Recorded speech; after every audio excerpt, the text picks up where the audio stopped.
Assalamualaikum warahmatullahi wabarakatuh. Perkenalkan, nama saya Reni Purnamasari dengan NIM 23843047. Saya dari kelas 6D. Di sini saya akan mereview bagian buku yang ke-6, yaitu tentang masalah belajar. Pada materi bab 6 tentang masalah belajar membahas berbagai hambatan yang dialami peserta didik dalam proses pembelajaran.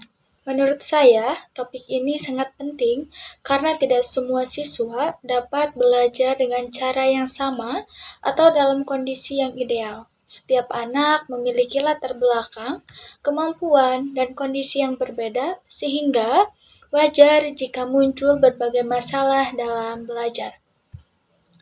Masalah belajar sendiri dapat diartikan sebagai kondisi di mana siswa mengalami kesulitan dalam menerima, memahami, atau mengolah informasi yang diberikan dalam proses pembelajaran. Kesulitan ini bisa terlihat dari rendahnya hasil belajar, kurangnya motivasi, atau perilaku yang tidak mendukung kegiatan belajar. Jika dilihat lebih dalam, penyebab masalah belajar dapat berasal dari dua faktor utama, yaitu faktor internal dan eksternal. Faktor ini berasal dari dalam diri siswa, seperti rendahnya minat belajar, kurangnya motivasi, kondisi kesehatan, atau kemampuan intelektual yang berbeda-beda. Misalnya, ada siswa yang sebenarnya mampu, tetapi karena kurang percaya diri akhirnya tidak maksimal dalam belajar. Sementara itu, fokus eksternal berasal dari luar diri siswa, seperti lingkungan keluarga, kondisi sekolah, metode mengajar guru, hingga pengaruh teman sebaya. Menurut saya, faktor eksternal ini seringkali sangat berpengaruh, contohnya lingkungan belajar yang tidak kondusif atau metode pembelajaran yang monoton dapat membuat siswa cepat bosan dan sulit memahami materi. Selain itu, masalah belajar juga dapat muncul dalam bentuk yang beragam, seperti kesulitan membaca, menulis, berhitung, atau bahkan kesulitan dalam berkonsentrasi. Dalam konteks sekolah dasar, hal ini perlu mendapat perhatian khusus karena merupakan tahap dasar perkembangan kemampuan anak.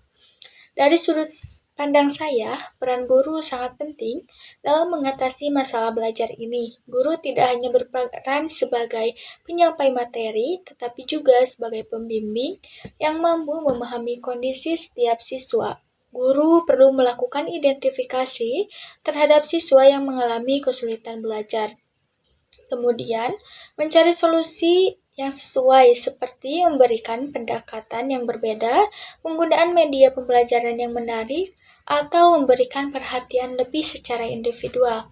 Selain itu, dukungan dari orang tua juga sangat dibutuhkan. Kerjasama antara sekolah dan keluarga akan membantu mengatasi masalah belajar secara lebih efektif. Misalnya, orang tua dapat menciptakan suasana belajar yang nyaman di rumah dan memberikan motivasi kepada anak. Jadi, untuk kesimpulannya, masalah belajar merupakan hal yang wajar terjadi dalam proses pendidikan, tetapi tidak boleh diabaikan. Dengan pemahaman yang baik, pendekatan yang tepat, serta kerjasama antara guru dan orang tua, masalah belajar dapat diatasi sehingga siswa dapat berkembang secara optimal. Dicukupkan sekian untuk review buku kali ini. Wassalamualaikum warahmatullahi wabarakatuh.